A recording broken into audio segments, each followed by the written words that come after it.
13-ші аудио мәтін. Дарынды бала. Бұрын атарбадан басқа көлік атаулыны көрмеген адамға теміржол бойымен жүретін отарбаны көру қандай қызық.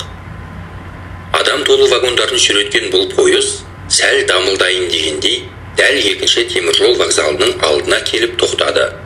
Үстіне көнетоз плащ, басына шляпа, қолына портфель ұстап, таза еуропаша киінген бір жігіт вокзалдың шалқасынан ашылған есігінен шығып, қалаға бет алғаны сол еді, бір нәрседен сескенгендей өз-өзінен селт етті де тоқтай қалды. Не болды екен? Тоқта. Мынау домбыра үні ғой. Мынау күй ғой.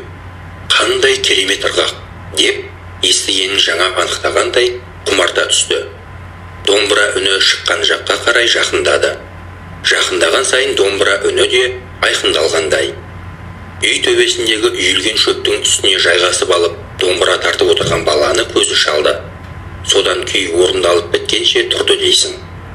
Күй аяқтала бергенде, «Қарағым, қай баласың? Есімің кім?» деп сұрады бейтаныс кісі. «Нұрғиса», деді бала үні бәсең шығып. «Жақсы екен, кімнің баласысың?»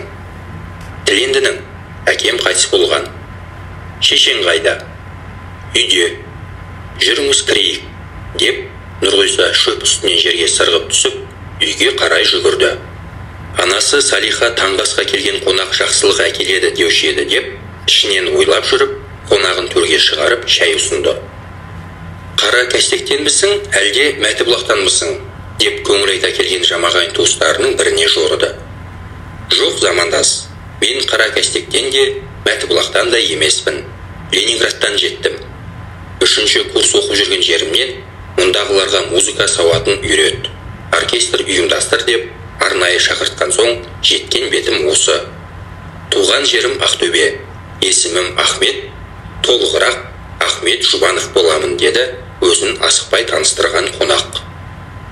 Ахмет реті келген соң мұнда бұрылғандағы мақсатын айта бастады.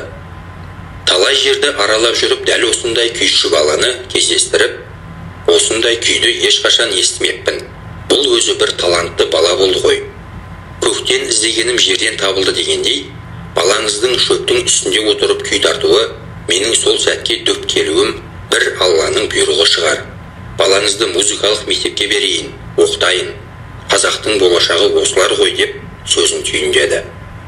Анасының келісімін алғаннан кейін Нұрғиса музыкалық училищеге қабылданып, қабілетін шыңдады.